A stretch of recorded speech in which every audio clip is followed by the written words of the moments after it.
Բարև ձեզ հարգելի հեռուստադիտողներ, 168 TV-ի եթերում Ռևյուն է։ Մեր տաղավարում հյուրընկալել ենք Արար քաղաքակրթական հետազոտությունների հիմնադրամի գործադիր տնօրեն Արմեն Խաչիկյանին։ Բարև ձեզ, պարոն Խաչիկյան։ Ողջույն։ Շնորհակալ եմ մեր հրավերն ընդունելու համար։ Շնորհակալություն հրավերի համար։ Պարոն Խաչիկյան, դուք հետազոտություն ունեք, որի վերաբերյալ իհարկե կզրուցենք, բայց մինչ հետազոտության այդ թվերին, տվյալներին անդրադառնալը նախ ինչով եք պայմանավորում գործող իշխանությունների այս արշավը։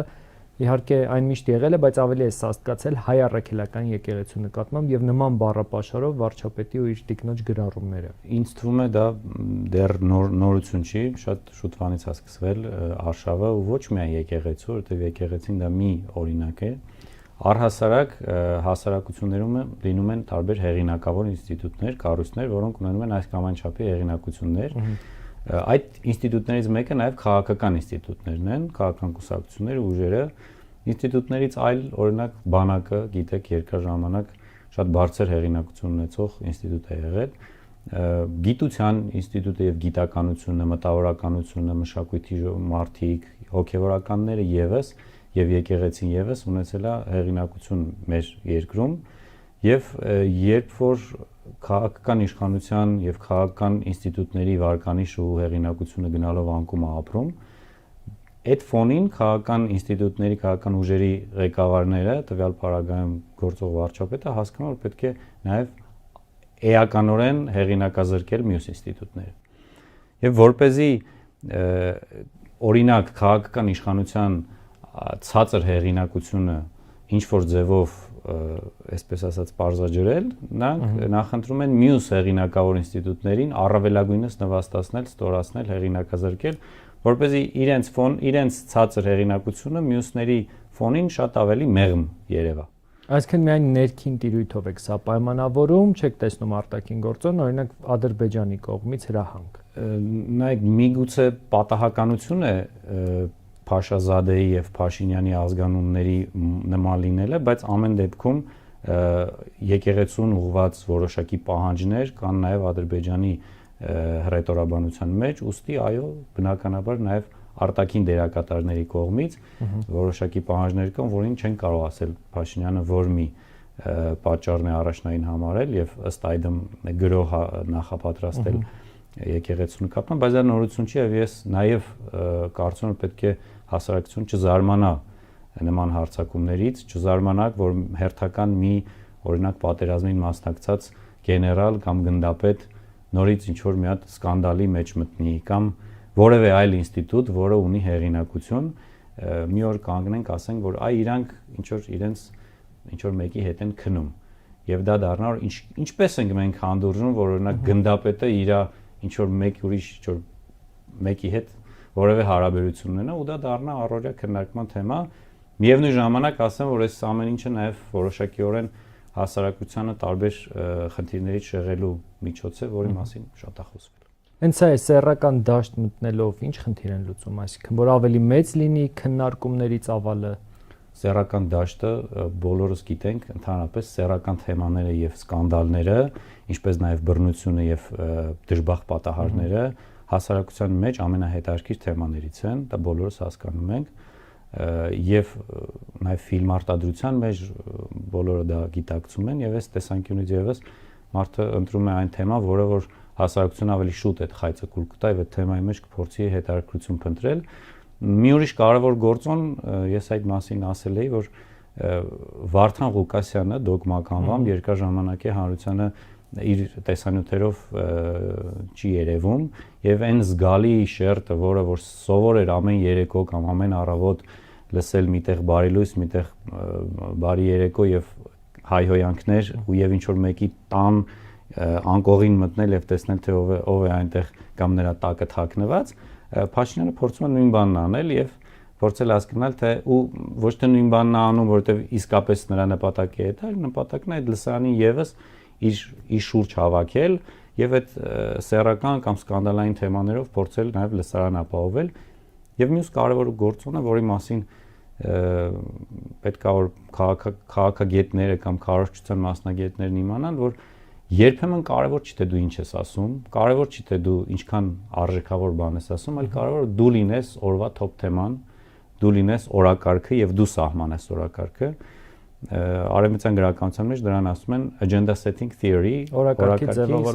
ձևավորում, այսինքն այդ առաջնայինը եւ Փաշինյանը փորձում է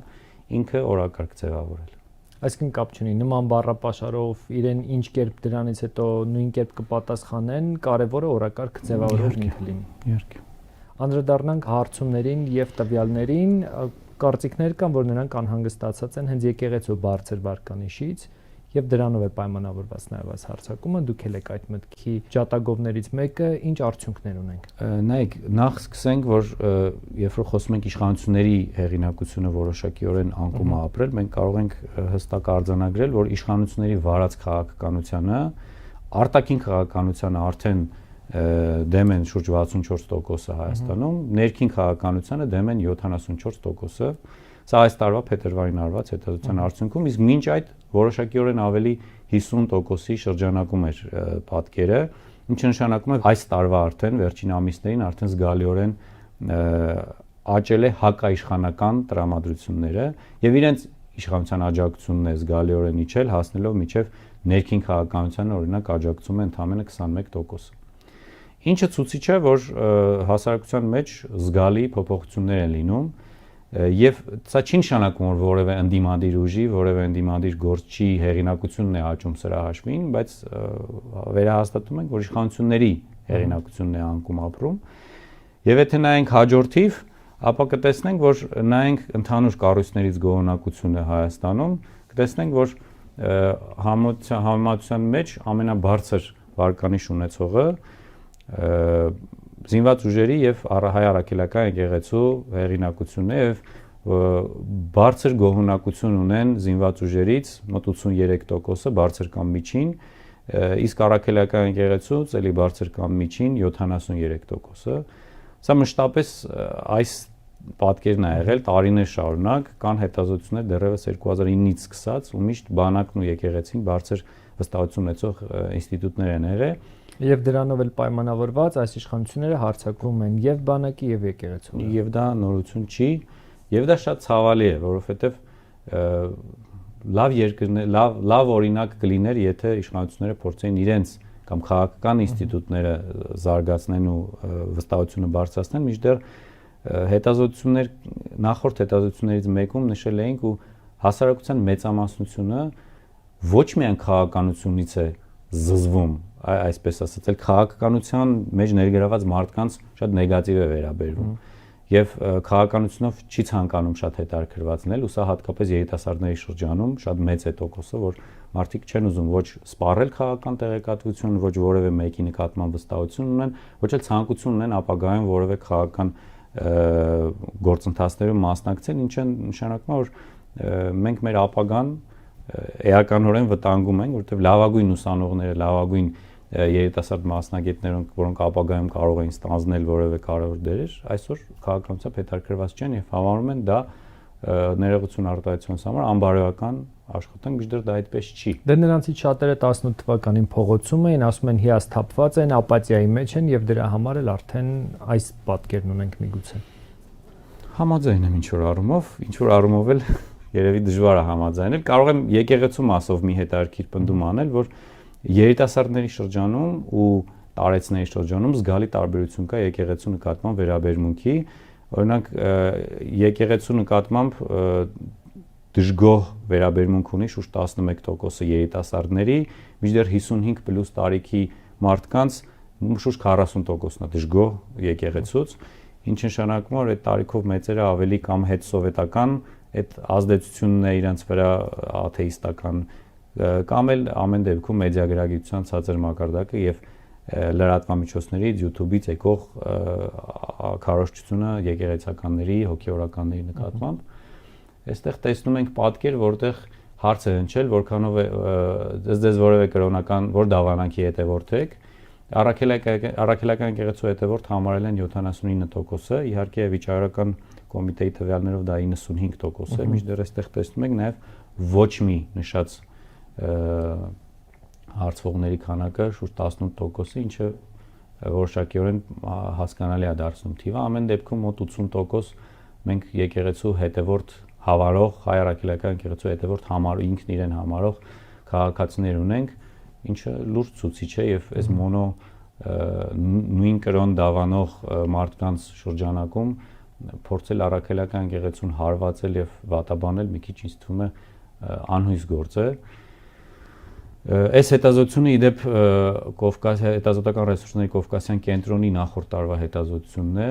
եւ որը հիմա է ներկայացվում, բայց շատ արժեքավոր։ Հաջորդ սլայդում եւս կա մի հետաքրքիր պնդում, որի մասին կուզեի ասել, որ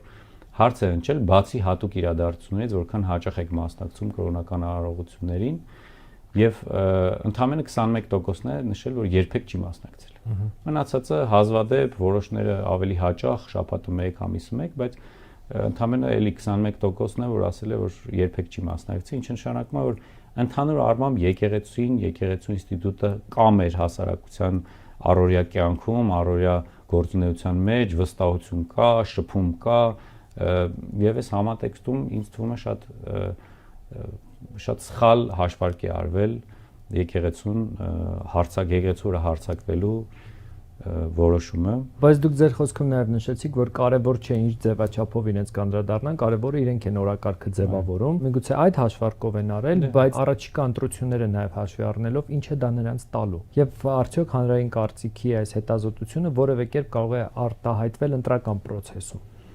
Ընտրական process-ի համար հանրային կարծիքի հենց համապատասխան հետազոտություններ կան, բայց նախընտրական փուլում բնականաբար առաջնային է top թեմա լինելը,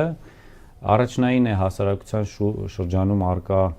հիմնական բնազդներին կպնելը, մարդկանց զգայուն ներվերին կպնելը, այսպես ասած, նյարդերին կպնելը, որ դրանցից մեկն է օրինակ նախկիններին վերադարձ ներվը, որը հասարակության մեջ արկա է։ Բայց որը չաշխատեց օրինակ Գյումրիում։ Որոշակիորեն աշխատեց, որոշակիորեն չաշխատեց, ես չեմ կարծում, որ ընդհանրապես չաշխատեց, այդուհանդերձ նախկինների թեման հասարակության զգայուն ներվին կպնելու հետաքրքիր թեմա է, որի միջոցով իշխանությունները կարողանում են որոշակի մոբիլիզացնել իր այն ռեսուրսը, որը ավելի հիասթափված է իրենցից, բայց երբ տեսնում է այդ նախկինների դեմոնիզացված բաները, պատկերները, փորձում է մոբիլիզացվել Փաշինյանի շուրջ ընտրությունների ժամանակ եւ երկրորդ հետաքրքիր բնազդը դա հակառուսականության բնազդն է, որը իհարկե որոշակիորեն անկում է ապրում, բայց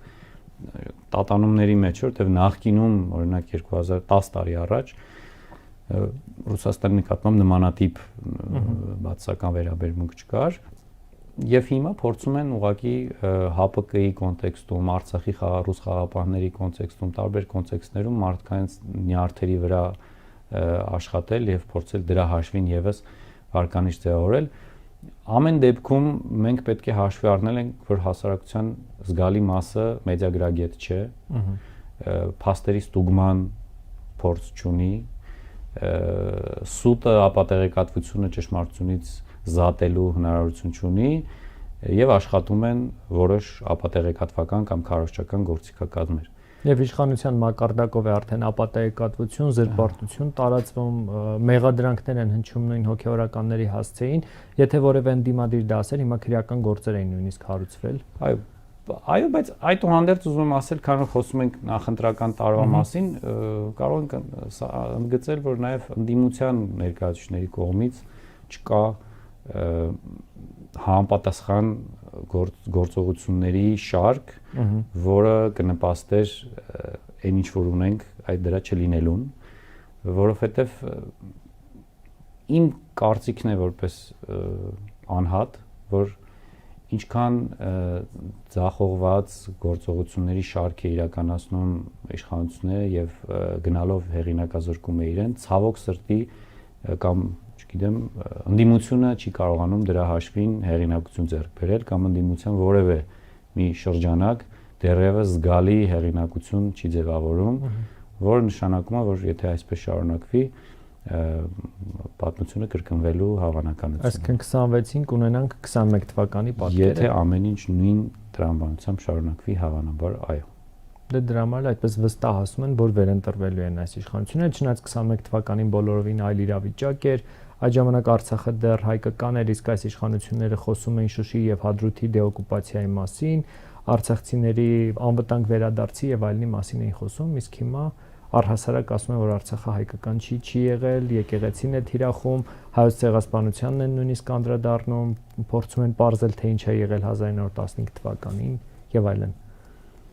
Այո, ու ձեր նշած բոլոր գործոններին պետք է գումարել նաև, որ մեդիատիրույթում դրան համապատասխան արձագանք նախ իմ կարծիքով դեռևս չկա, ավելի համատարած, եւ երկրորդ Սփյուռքը եւս Սփյուռքի մեր բազմաթիվ հայրենակիցներ եւս տեղեկատվական դաշտում փորձում են աջակցել, օրինակ ես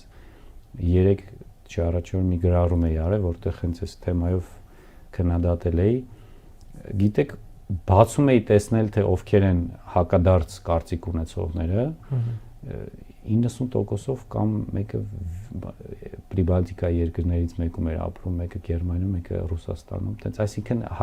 Հայաստանաբնակները ինձ թվում է արդեն դե բայց դրանք ավանդական Սփյուռքի ներկայացուցիչներ չեն, ճիշտն ասած, ինձ թվում է, եթե հետազոտենք, դրանք այն մարդիկ են, ովքեր գնում են, հրաժարվում են Հայաստանի Հանրապետության քաղաքացի լինելուց, կեղծ ինչ որ кейսեր են սարքում, որ իրենց այստեղ հետապնդում են։ Մի մասը եթե parzենք նույնիսկ գուցե 18 թվականին Նիկոլ Փաշինյանին ընտրել են, հեղափոխություն են արել, հետո են փախել, գնացել եւ ասել են, որ Նիկոլ Փաշինյանն է իրենց հալածում, այսինքն այդ մարդկանց ավանդական Սփյուռքի ներկայացուցիչ անվանելը բան չունեմ ասելու, ամեն դեպքում ուզում ասել, որ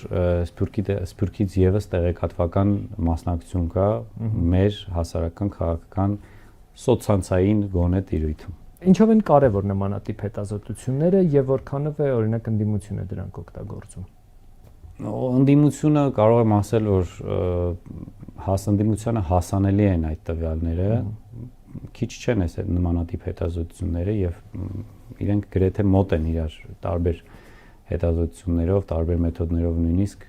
շատ մոտ պատկերներ ենք ստանում։ Ինչով են կարևոր։ Գիտեք, ես համեմատում եմ հասարակությունը օրգանիզմի հետ։ Բոլոր հասարակությունները ունեն հիվանդություններ, այնպես ինչպես բոլոր մարդկային օրգանիզմները։ Բայց մարդկային օրգանիզմներ կան, որոնց այդ հիվանդությունները չի խանգարում առօրյա կյանքում գործ առնելու, եւ կան հիվանդություններ, որ մարդը այդ հիվանդություններով շատ դժվար է ապրում, կամ ինչ որ պահի երևում է, որ իր մահը մոտալուտ է։ Նույն կերպ հասարակությունները։ Հասարակություններում եւս կան հիվանդություններ, որոնք որ նորմալ է, բոլոր հասարակություններում այս կամ այն կերպ լինում են։ Եվ հասարակություններ էլ կան, որտեղ երևում է, որ սա ֆատալ խնդիրներ են եւ լուրջ կայուն ծանր կամ ծայրահեղ ծանր դրսևորումներ կան հիվանդությունների։ Հիմա սոցիոլոգիական հետազոտությունները այն գործիքն է, այն ռենտգենն է կամ այն արյան անալիզն է, որով ցույց է տալի, որ օրինակ հասարակության մեջ շաքարի մակարդակը կամ խոլեստերինի մակարդակը կամ այսինչ խնդիրը շատ բարձր մակարդակի վրա եւ շատ վտանգավոր է։ Եվ սոցիոլոգիական հետազոտությունների կարևորությունը ես համարում եմ կանխարգելիչ ֆունկցիայի մեջ։ Այսինքն սոցիոլոգիական հետազոտությունները օրինակ ցույց են տալիս, որ երկբևեռ է դարձել արտաքին քաղաքական պատկերացումները։ Գրեթե երկու մասի է բաժանվում են մարդիկ, ովքեր համարում են, որ պետք է գնանք արևելյան, այսպես ասած, գործընկերության, դա ԵՄ-ի արևելյան գործընկերությանը չխառնել։ Այսինքն Ռուսաստան, Իրան եւ Հնդկաստան այս արևելքի հետ եւ մի կեսն էլ մտածում են պետք է գնալ արևմուտք, Եվրամիություն, Ամերիկա եւ այլն։ Այս երկբևեռությունը շատ պրոբլեմատիկ է։ Կան այլ թեմաներ եւս, որտեղ sense տեսնում են 50%-անոց կամ 47 են մի քանի տոկոսն է չկողմնորոշված, այսպես երկբևեռություն, որը լուրջ խնդրեմ է իմ կարծիքով։ Հասարակության մեջ կա իմ կարծիքով մեդիագրագիտության շատ լուրջ խնդրեմ, որը ժամանակակից աշխարհում եւս լուրջ հիվանդություն է, հասարակությունների լրջագույն հիվանդությունն է։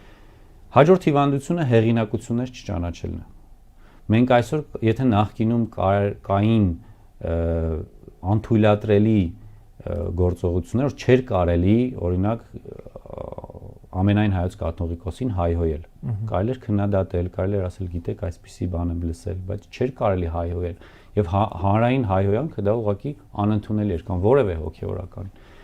Այսօր շատ այդ տաբուներ վերացվել են։ Եթե նախկինում կար օրինակ գիտության ոլորտի, չգիտեմ, մշակույթի ոլորտի մարդիկ, ում չէր կարելի էլի վիրավորել, հայհոյել, հիմա ամեն ինչ ավելի բնական է դարձել։ Եվ հեղինակություններ չճանաչելը, որը ավելի ժամանակակից լիբերալ դրսևորում է, եւս մեծ հիվանդություն է։ որովհետև մենք մոնոէթնիկ երկիր ենք եւ երբ որ ու բազում առումներով միատար ենք, լեզվի առումով ենք միատար, ազգության առումով, էթնիկության առումով ենք միատար, կրոնի առումով ենք միատար, համայնքային ազգակցական կապերի առումով ենք շատ մոտ եւ որևէ հայի վիրավորելուց դու շատ մոտ քո բարեկամին կամ քո ծանոթի ընկերոջն ես վիրավորում։ Եվ այս հեղինակություններ չճանաչելը եւ հայհոյանքի մշակույթը եւս մեկ հիվանդություն ու այդպես կարելի է շատ հիվանդություններ նշել։ Ովքեր են այսօր հասարակական կարծիք ձևավորողները։ Նիկոլ Փաշինյանն ու իր տիկինը այդ բառամթերքով։ Այդ թվում բնականաբար երկրի գործող ղեկավարները եւ նրանց հարակից միջավայրը բնականաբար կարծիքի առաջնորդներ են, ինչքան էլ շատերը չուզենան դրա մասին բարձրաձայնել։ Միևնույն ժամանակ վերջին ժամանակահատվածում գիտեք որոշ սոցցանցերում ահագին ակտիվ, օրինակ TikTok-ում, Instagram-ում, Facebook-ում երիտասարդներ կան կամ ոչ երիտասարդներ, ովքեր ակտիվ տեղեկատվական գործունեությամբ են զբաղվում եւ ակտիվ վիդեոներ, տեքստեր են գրում եւ իմ կարծիքով այդ թվում նաեւ նրանք են ինֆլուենսերներ։ Իմ կարծիքով, որովհետեւ մենք առօրյայում նույնիսկ ես եւ դուք երբեմն իրենց ավելի հաճախ ենք տեսնում, քան մեր որոշ ընկերների։ Հետևաբար այդ ինֆլուենսերը, որը մեզ թվում է ուղղակի հումորային բան է անում եւ մենք ուղղակի դրա վրա ուրախանում ենք կամ անցնում ենք առաջ, վստահեցնում եմ որ ձեզ որ նրանք շատ կարևոր դեր են խաղում մեր կյանքում, որտեղ մենք մեր ամենամտերիմ դասընկերոջը կամ կուրսընկերոջը ավելի քիչ ենք տեսնում, քան իրեն։ Եվ դրան էլ գումարվում է ձեր ասած այդ մեդիա գրագիտության խնդիրը, որ հասարակության այո, մեծ մասի մոտ է խնդիր, բայց այստեղ մեկ այլ հարց էլ էր քննարկվում, քանի որ նախորդ շաբաթ հիմնական քննարկման թեման այդ բանակից գումարով ազատվելու անուն նստածած օրինագծի քննարկումն է, հնարավոր է այս ամենը նաև դրանից շեղելու նպատակ ունի, թե եւ ձեր կարծիք այդ օրինագծի վերաբերյալ։ Ես այդ օրինագծի վերաբերյալ շատ խորը եւ մանրամասն կարծիք եմ ձևակերպել, բայց եթե կարճ դա անհեթեթություն է, բանակը այդ կառույցը չի, որ փողով հնարավոր լինի մեկ ամիսով ազատվել, որովհետեւ զինծառայությունը դա պարտքի մասին չի, պատվի մասին է։ Ես ինքս զինծառայություն եմ անցել եւ պատվով եմ դա ասում, հետագայում եւս թե ծառայել եմ, թե աշխատել եմ, թե կամավոր եմ եղել եւ ես կարծում եմ որ դա հայ հասարակությունում դիրքապահ մարդը կամ զինվոր մարդը դա ամենաբարձր վստահություն ունեցող մարդկանցից մեկն է, նաեւ որպես սոցիոլոգ եմ սա ասում, իսկապես հայ զինվորը բարձր իմիջ ունեցող կերպար է, չնայած ինչքան էլ փորձում են դա իջեցնել եւ նույնիսկ դասալիկ անվանել, ասել որ փախչել են, չեն կռվել։ Այս կոնտեքստում այո, հավանաբար նաեւ այդ օրինագծից շեղելու միջոց էր, բայց գիտեք, այնքան բաներ են արվում այսօր օրենսդրական փուլում, կառավարության որոշումներում, չզեկուցվող հարցերում, քաղաքապետարանի կարգավարական նիստերում, որ չեն կարող հստակ ասել, որ մեկից են փորձում շեղել ուշադրություն։ Բայց ամեն դեպքում այդ օրենքի նախագծի քննարկման ժամանակ էլ ասվում էր, որ դա էլ է հերթական անգամ օգտագործվելու 26 թվականի ընտրություններում։ Գիտեք, այս հասարակությունը չափազանց որդիասեր հասարակություն է եւ երբ խոսվում է պրոֆեսիոնալ բանակի մասին եւ մեր երեխաների քիչ ծառայելու կամ չծառայելու մասին, բնականաբար որդիասեր հասարակությունը դրանից ոգևորվում է։ Բայց չենք հասկանում այդ պրոֆեսիոնալ բանակը այլազգիներից չի կառուցվելու կամ այլ երկրի քաղաքացիները չեն գալու, Ֆրանսիայի քաղաքացիները չեն գալու ձևավորեն մեր պրոֆեսիոնալ բանակը եւ մեր երեխաները չծառայեն։ Դե հենց դրա համար էլ ասում են թող Եվրամիություն գնանք, որ իրանք կան մեր փոխարեն ծառայեն։ Իսկ ձեր կարծիքով Եվրամիության երկրների օրինակ չնեմ, Հունաստանի բանակում ես ծանոթ բազմաթիվ սպա ընկերներ ունեմ նույնիսկ։ Իրանք էլ են ծառայում, էլի։ Իրանց երկրում այլ երկրի քաղաքացիներ չեն գալիս ծառայում։ Յուրաքանչյուր իր երկրի անվտանգությունը սեփական մարդկային ռեսուրսներով է ապահովում։ Դա ուղղակի միֆ է, որը հեշտությամբ կարողանում են հասցնել հասարակություն, ցավոք սրտի հասարակությունն է դա հեշտ հալածյուղի պես ընկալում է։ Եվ տարբեր կրոնական կառույցների ներկայացուցիչների ձայներն էլ Նիկոլ Փաշինյանին պետք նրանց կոնսոլիդացիան է փորձում ապահովել թիրախավորելով հայ առաքելական եկեղեցուն։ Ես դրա մասին փաստեր չունեմ, բայց նախ այս փուլի համար, բայց նախորդիվ կարող եմ ասել, որ ոչ հայ առաքելական եկեղեցու, այլ քրիստոնեական ուղղությունների ներկայացուցիչների ազդեցությունը 2018 թվականի իշխանափոխության գործընթացում զգալի դերակատարում է ունեցել եւ ոչ միայն այդ դերակատարումը ֆիզիկական մասնակցության է եղել, այլ նաեւ կազմակերպչական եւ տեղեկատվական գործընթացին են մասնակցել ու շատ սինխրոն ձևով ես չէի ուզի որ Հայաստանում որոշումների կայացման մեջ նմանատիպ ազդեցություն լինի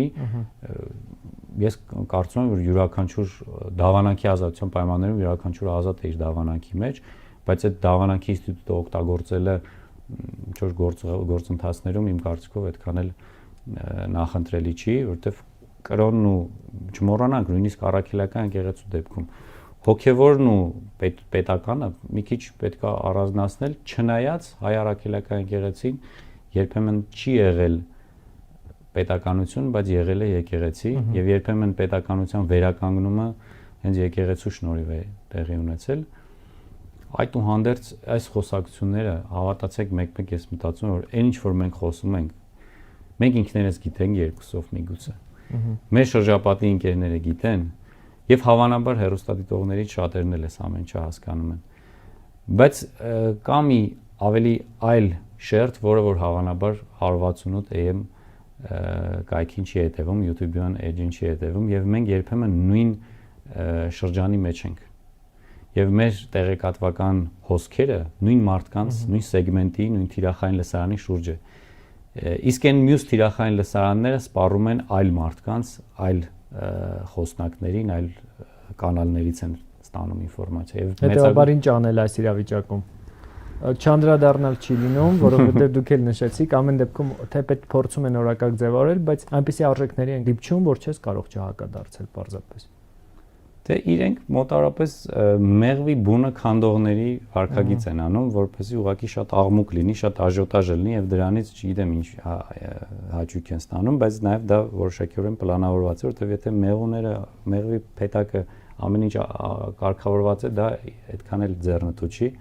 Աժոտաժ է անհրաժեշտ եւ իրանք ամեն անգամ փորձում են։ Բայց որոշակի նաեւ ցասում է գեներացվում, հայհոյանքը դարձվում է նորմ, սա ինչ վտանգներով է հղի։ Ընդհանուր առմամբ դա մեր ազգային ինքնությունից իմ կարծիքով շեղում է, որովհետեւ մեր ազգային ինքնության մեջ հայհոյանքի ինստիտուտ չի եղել։ Մեզ մոտ հայհոյանքը որպես առօրյա խոսակցական մաս չի եղել։ Եվ եթե ավելին հայերենում հայհոյանքը շատ սահմանափակ է։ Դե նայենք այլ երկրների հայհոյանքների մշակույթը կտեսնենք, որ շատ ավելի ընդարձակ է, որովհետև նրանք շատ ա կիրառվում ու մի քանի առումներով ա կիրառվում։ Մեզ մոտ դա ընդունված չի, դա եւս ազատականության, լիբերալության մի նոր թվացial լիբերալության մի նոր բան է, դոզա է, որը բերելու է նրան, որ օրինակ դոգը այնինչ դոգը հայհոյում է բանով, եթերով, այդ նույն բանը մենք մի օր նստած տեսնելու ենք, թե ոնց են մեր բակի տաղավարում իրար հետ բարձրաձայն հայհոյում, մենք էլ խելոք առանց որևիցե արձագանքի քայլելու ենք երևի։ Ակնկալի եթե ազգային ժողովից է դա հնչում, վարչապետի Facebook-յան էջում է դա գրվում արդեն։ Եթե հայհոյանքը ընդհանուր առմամբ դա անընդունելի է, որովհետև եթե մարդիկ չեն կարողանում իրար հետ հայերեն լեզվով իրար փոխանցեն իրենց էմոցիաները եւ փորձեն նույնիսկ դարավոր թշնամիներ իրար հետ լեզու գտնել, հայհոյանքը այդ ժամանակ երևի հայտ է գալիս։ Այդ նշանակում է հասարակության մեջ թշնամական տրամադրությունները շատ բարձր են։ Նորից վերադառնանք։ Թշնամանքը, բևեռացումը, հասարակական փոխադարձ անընդունելիությունը շատ բարձր մակարդակի վրա է եւ դրանով է պայմանավորված, որ մենք մի օր այսօր ես կարդացի, որ շանը վրայերթի ենթարկելու որ ցավալի է իհարկե դրա հետևանքով այն մյուս կողմը կարծես թե վրայերթի ենթարկել մարդու այսինքն ամեն մի առօրյայի մեջ նույնիսկ այս անհանդուրժողականությունը այս անընդունելիությունը ինձ թվում է շատ վտանգավոր հետևանքներ ունենալու դե մենք դառնում ենք իրար չհանդուրժող, իրար չզիջող, իրար հայհոյող հասարակություն եւ լավն ու վատը իրարից չզատող, հեղինակություններ չճանաչող, այդ զուր են գնալու։ Հենց սա է, որ տարբեր մարդիկ էլ վտանգներ են տեսնում քաղաքացիական պատերազմի նույնիսկ։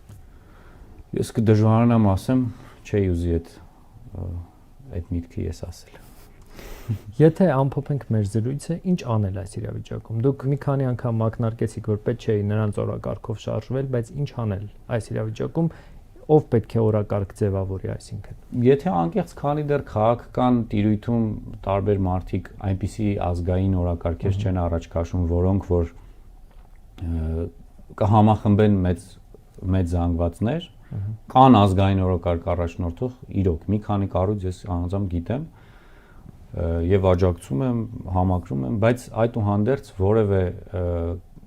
ազգային օրակարգ առաջ տանող որևէ քաղաքական ուժ, որը որ հաջողություն է հասել այդ տիրույթում, ես դեռևս ցավոք սրտի չեմ տեսնում, չեմ կարծում։ Պետք է յուրաքանչյուրը ինքն իր մեջ սկսի ինքնաճանաչողությունից, մի քիչ ավելի միգուցե փիլիսոփայական պատասխան տամ, յուրաքանչյուրը հասկանա ինքը ինչի համար է հայ։ Ինչի ենք մենք հայ։ Ինչն է մեզ հայ դարձնում։ Դա լեզուն է, դա հոգևորն է, դա մեր պատմությունն է, դա մեր մշակույթն է։ Եվ եթե մեր ճարտարապետությունն է, մեր, չգիտեմ, բնությունն է, եւ սկսենք դա սիրել դա, ինչ որ ունենք։ Սիրենք հայոց լեզուն, որովհետեւ Հայաստանում հայոց լեզվի գրագիտության մակարդակը շատ տխուր է։ Ու երբ որ մենք սկսենք մեր հայրենիքը ավելի լավ ճանաչել, մենք սկսենք ավելի շատ սիրել այդ հայրենիքը։ Երբ որ շատ սիրենք այդ հայրենիքը, հավատացեք, լուծումներ կլինեն։ Հայրական տունը ծախող եւ Մեքսիկայով այդ գումարով Ամերիկա գնացող մարդուն դա ոնց բացատրել։ Ցավոք սրտի ինքը կհասկանա, բայց արդեն ուշ կլինի։ Իրար երեխային բացատրենք, կհասկանա երեխան միանգամից։ Իրանք միգուցե անհույս են։ Դժվար է ասել, այդ իմ ցավոտ տեղերին է կպնում, դժվար է ասել։ Եվ չգիտեմ, դուք ունեք հետազոտություններ այն թեմայով, թե ինչով է պայմանավորված, որ նույն Եվրոպայում այդ ուլտրալիբերալիզմը նահանջում է, այնտեղ արդեն իշխանության են գալիս հիմնականում պահպանողականներ, բայց մեզ նման երկրներում այն իր ծաղկման փուլում է։ Դա չտեսության հետևանք է, որովհետև մեր հասարակությունը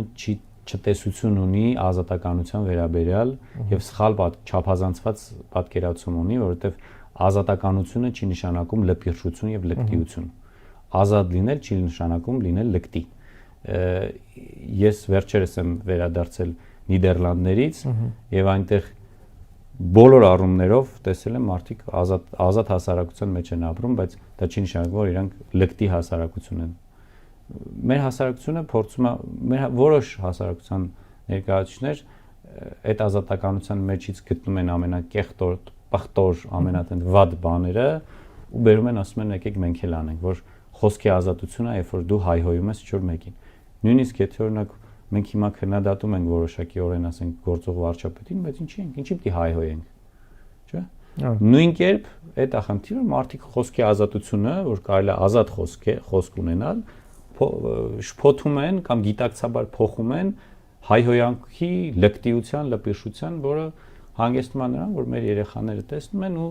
ընդօրինակում են այդ լկտիությունը եւ այդպես շարունակ ունենում ենք ավելի բևեռացված, ավելի անհանդուրժող հասարակություն։ Եվ հասարակությանը կրթողներն էլ ճակերտավոր այդ ամեն ինչը խրախուսում են այս պահին։ Այո։ Ոչ միայն խրախուսում են, այլ դարձել են դրա ջատագովն ու առաջամարտիկ։ Շնորհակալ եմ ձեզ հետաքրքիր զրույցի համար։ Ես եմ շնորհակալ։ 168 TV-ի եթերում ռևյուներ, հետևեք մեր հետագա թողարկումներին։